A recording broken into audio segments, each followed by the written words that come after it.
This is Inside Indiana Business Radio for the morning of Friday, May 2nd, 2025. I'm Alex Brown. In 2023, transportation officials in Indiana and Kentucky applied for more than $632 million in federal funding to accelerate the construction of the I-69 Ohio River Crossing project in southwest Indiana. That request was ultimately rejected, but officials are continuing to push for federal support. Evansville Regional Economic Partnership CEO Lloyd Winnicky. Right now, each state has committed to additional funding to start procurement and design process early so that in 2027, construction can actually begin versus just the design work.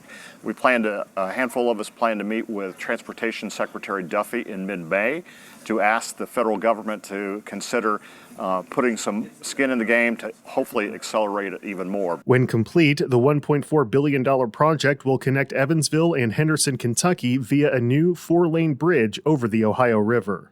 A new nonstop connection between Indianapolis and Dublin, Ireland will begin flying out of Indianapolis International Airport this Saturday, reestablishing a direct line from the airport to Europe. Irish airline Aer Lingus will fly 4 days a week, Mondays, Wednesdays, Fridays, and Saturdays.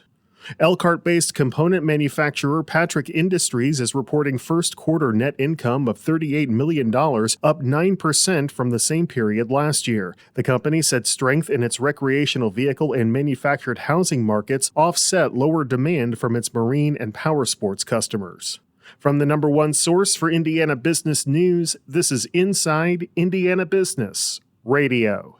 Get ready for full throttle coverage as we shift into high gear for Business at the Brickyard, presented by LiUNA with support from the City of Westfield and Daniel's Family Vineyard and Winery. We're giving you the inside track on the powerful connection between motorsports and the Indiana economy. Join us at the Indianapolis Motor Speedway for exclusive interviews, behind-the-scenes access, and the stories that drive the business of motorsports. So buckle up and join us for Emmy Award-winning Business at the Brickyard coverage all month long. The U.S. Department of Justice announced Thursday that a Jay County woman who falsified hundreds of tax returns without her client's knowledge now faces 18 months in prison. U.S. District Judge James Sweeney sentenced Christina Moles of Red Key after she pleaded guilty to wire fraud and aiding and assisting the making of a false federal income tax return. According to court documents, between 2015 and 2021, Moles executed a tax fraud scheme in which she falsified 382 federal income tax returns for numerous clients without their knowledge.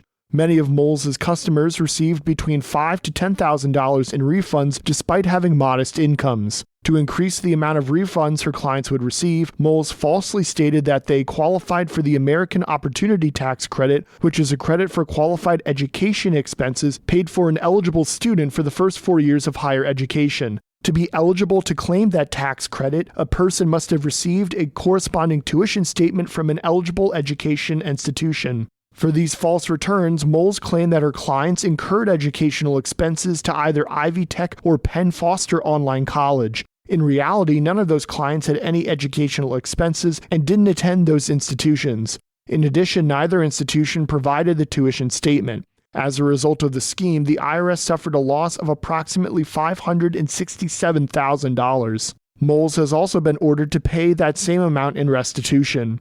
I'm Marek Mazurek for Inside Indiana Business Radio. Merrillville-based private investment firm 119th Street Capital has completed a strategic investment in Meridia Wealth Management, a wealth management firm headquartered in New York City. 119th Street Capital, which specializes in the financial services sector, declined to specify the amount of the investment, which also included participation from Pelican Capital in the United Kingdom. The investment firm said the move will support Meridia's continued growth and expansion while enhancing its service offerings. Founded in 2023, Meridia provides a variety of services, including financial planning, investment management, insurance and risk management, and retirement and multi-generational planning.